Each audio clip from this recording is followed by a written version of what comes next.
This past year, I resolved to go to more repertory screenings. One thing I love about Los Angeles is there's a thriving repertory movie scene here, and you can go see a older, non-new release movie on the big screen every night of the week if you so choose. I've lived here a while, but I was only going a few times a year, so I decided to start going more, and I'm so glad I did. I got to see Sunset Boulevard, Lost Highway, Days of Heaven, The Conversation, 3 Days of the Condor, Gene Dealman, and After Hours. I got to see both Goodfellas and Jurassic Park in a theater for the first time. 2 movies that I have seen what some may consider an unhealthy number of times, but always on a TV or a laptop. Really think about it. Something I've been obsessing over for most of my life, but almost always either alone or in a small group. And suddenly I got to enjoy them in a packed theater surrounded by people who also love the thing that I love, with an enormous screen and an enormous sound system. And this is an experience that most people either got to experience in 1990 or 1993, or they missed out on entirely. And I got to go experience it. It was like I got to go see the Beatles in concert. I'm rambling, but my point is I saw a lot of older movies in packed theaters, and they're always packed. The reason they're packed, and the reason I feel the need to go out and see these, is because screening a movie decades after its release is conferring some importance onto the movie. This is a movie that lives on. This is a movie that people still care about and appreciate. This is a movie that's still relevant enough that it will draw a crowd, whether it's because of the people that are in it, or the people that made it, or because it just still plays. Something in the movie makes it still worth seeing in 2025, and people will come see it. So this was the kind of thing swirling in my head the second time I saw Sinners in theaters last year. The first time I saw it, I was pretty blown away and knew it was going to be among my favorites of the year, but the second time I saw it, in 70mm IMAX, that's when I started thinking, oh, this one's going to be around for a while. This will be playing theaters in Los Angeles and probably elsewhere multiple times a year for the foreseeable future. And I'm willing to bet it'll still be packing theaters in 30 years.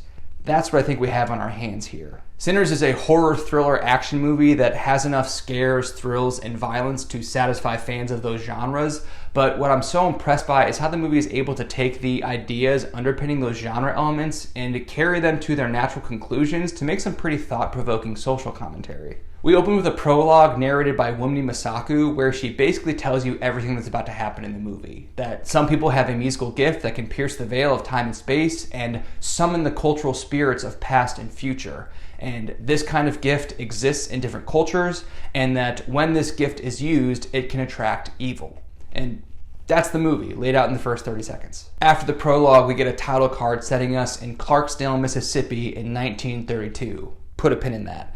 Where we meet Sammy Moore, aka Preacher Boy, played by Miles Caton, who we later learn is our aforementioned preternaturally gifted musician. Preacher Boy looks like he's had himself a hell of a night, and the opening scene flashes repeatedly to split-second glimpses of the hellish night he just had.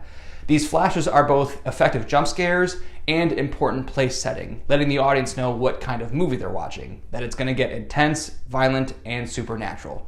Put a pin in that too. So after the prologue and this cold open, we flash back one day earlier and finally start the story proper, where we meet Preacher Boy's cousins, the Smokestack twins, consisting of Smoke, played by Michael B. Jordan, and Stack, played by Michael B. Jordan. Smoke and Stack have just returned home from Chicago, where they've ostensibly been working for Al Capone for the last 7 years, and for their homecoming they purchased an old sawmill from a guy who seems like he has an extensive bedsheet collection, with the intention of turning this old sawmill into a juke joint, a dancing and drinking establishment of their very own, both operated by and serving the black folks in their community.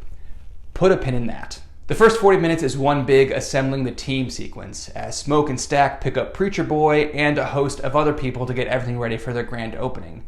One of their recruits is jaded blues musician Delta Slim, played by Delroy Lindo, who received what is egregiously his first ever Oscar nomination. Delta Slim has his hesitations about Smoke and Stack trying to open a juke joint of their own and their joint's potential longevity, but he agrees to come play because they offer him beer. It's prohibition after all. While Stack and Preacher Boy are recruiting Delta Slim, they also cross paths with Mary, played by Haley Steinfeld.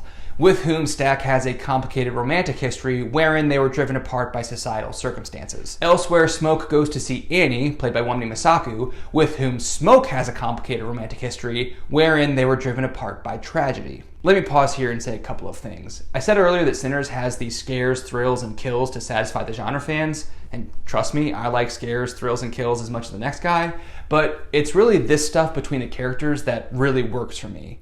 There's real pathos in these conversations between Smoke and Annie, between Stack and Mary, between Preacher Boy and his father, between Delta Slim and anybody. Secondly, let me pull that pin out of the cold open where there are flashes of supernatural violence to come.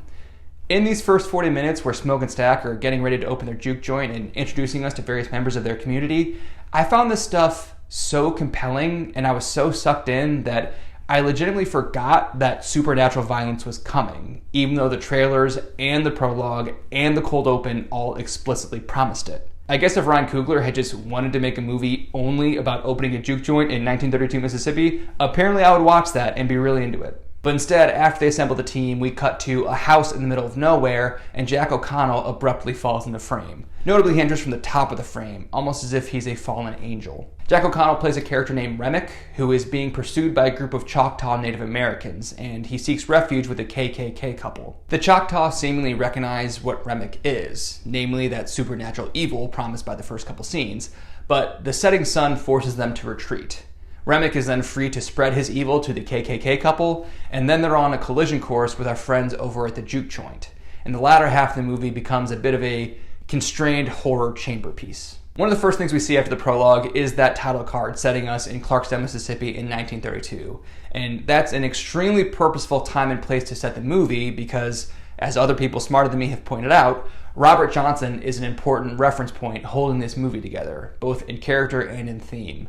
He was a pioneer of blues music, particularly Delta blues, and he was living in Clarksdale in 1932 when he set off to become a traveling musician and change popular music forever. He died a few short years after leaving Clarksdale, and he only entered a recording booth twice, and yet he is often credited as perhaps the definitive pioneer of rock and roll. He's cited as a direct influence by Chuck Berry, Bob Dylan, Eric Clapton, Led Zeppelin, and the Rolling Stones. What's immediately obvious is that Preacher Boy is clearly modeled after Robert Johnson, as he is a savant of Delta blues music living in Clarksdale, Mississippi in 1932. Also probably worth noting that legend has it Robert Johnson sold his soul to the devil in exchange for his blues music, a legend so pervasive that it has its own section on his Wikipedia page. No spoilers, but that doesn't quite happen to Preacher Boy, but I could see how such a rumor could get started.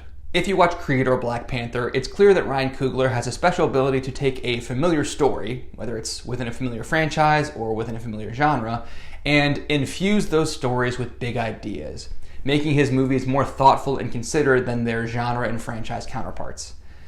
This is no exception. The big idea in Sinners is that art, and therefore culture, are part of a continuum. All art is built on what came before it, but transcendent art also communes with the future, influencing other artists and growing tendrils into the cultural consciousness, like Robert Johnson, like Preacher Boy. The most stunning sequence in the movie is an audacious oneer that literalizes this artistic idea, that art is a bridge between past and future, and that art and culture are a continuum. I say it's audacious because it's a long oneer with a sweeping camera spinning in and out of rooms, and the camera's moving and the people are moving, and it's very athletic camera work. But it's also audacious because this is the most fantastical and I'd argue the most spiritual sequence in the movie. The point of the scene is that great art connects past and future, which again makes the evocation of Robert Johnson all the more apt because his music really was a crucial building block in rock and roll and R&B, and therefore in most of the popular music for the last 75 years. I'd put a pin in Smoke and Stack opening their own juke joint.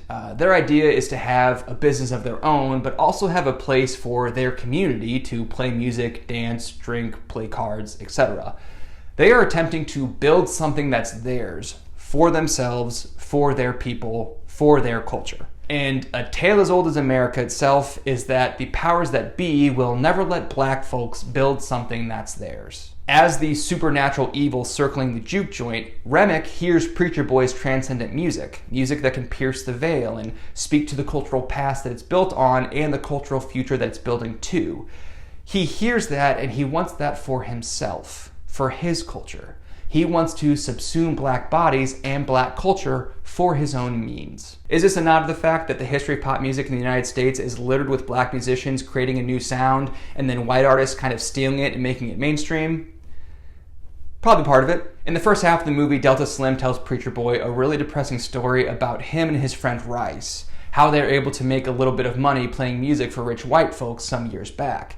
Delta Slim took the money he made and drank it. Rice took the money he made and stowed it away, hoping to go off and start a new life somewhere else with this nest egg. But the Klan saw that he had a wad of cash and killed him for it. That's why Delta Slim is dubious about the twins opening their own juke joint. He knows that there are people that won't allow black people to make something that's theirs. They'll kill them and take it for themselves. But a further complication is that Remick also had his cultural roots taken from him. Not to get into spoiler details, but he kind of can relate to the idea that oppressors will take your culture from you and force their culture onto you instead. This doesn't excuse Remick's attempts to subsume black culture, but it does kind of make him sympathetic. He wants what Smoke, Stack, and Preacher Boy want, to be able to get back to his cultural roots from the time before they were taken away from him. I think these are pretty heady ideas, and for Coogler to infuse these ideas into a movie about monsters trying to kill everyone, it's both extraordinarily impressive and also fulfilling the promise he's shown as a filmmaker with creating Black Panther. Those movies are great, and I'm not besmirching them by any means, but honestly, I've been waiting for a decade for him to step out of the franchise machine and give us a true Ryan Coogler original. Well worth the wait, because this shit rules. I'm running long, so I will go rapid fire through some stuff that I really liked. There's a scene that's effectively recreating the blood test scene from The Thing, and it rules. There's a scene where two characters have a conversation from opposite sides of a door, so of course they're contractually obligated to use this shot from The Shining, and that conversation through the door is maybe the most tense part of the movie. The entire theater was holding its breath when I saw it. The movie is funny. Like, Remick is scary, but he's funny. Delta Slim is funny. It's pretty wild how they're able to build tension and then cut tension and then build tension again. I've always liked Michael B. Jordan, but honestly, I didn't know he had a performance like this in him. I've always considered him one of our finest movie stars, but this movie convinced me that maybe he's also one of our finest actors. As of this writing, he is pulled slightly ahead in the Vegas odds to win Best Actor, and his performance is definitely Oscar-worthy, so I'm not mad about it, but I will say I walked out of Sinners thinking, wow, what an incredible performance by MBJ. And I walked out of Marty Supreme thinking, holy shit, Timothée Chalamet is Al Pacino in the 1970s. But famously, Al Pacino never won an Oscar for any of his iconic performances in the 1970s, so maybe the comparison is apt. I'm a big fan of the cinematography by Autumn Archipel. I've already mentioned the big ostentatious oneer in the middle of the movie, but I also really like how she uses overhead lighting, which really darkens the eyes of the characters, which is super effective when you're dealing with supernaturally evil characters. By the way, did you know that Ryan Coogler has worked exclusively with female cinematographers on all of his feature films? That's pretty rare. Rachel Morrison shot Fruitvale Station and Black Panther, and in between those two, she became the first woman ever nominated for the Best Cinematography Oscar for Mudbound. And that girl also had to meet Rachel Morrison. For Sinners, Autumn Archipel is the first woman of color nominated for the Oscar. As you can imagine, the music here is insanely good. Ludwig Göransson is probably going to win his third Best Score Oscar in 8 years, and to be honest, it's kind of shameful how little I've talked about his score in this video, but there's a lot of stuff I want to talk about in Sinners. As a compromise, here's a moment that the score is integrated into the edit.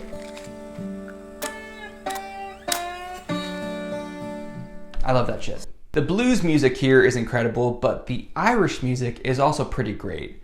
If this movie introduces The Rocky Road to Dublin to a new audience, I'm not mad at it.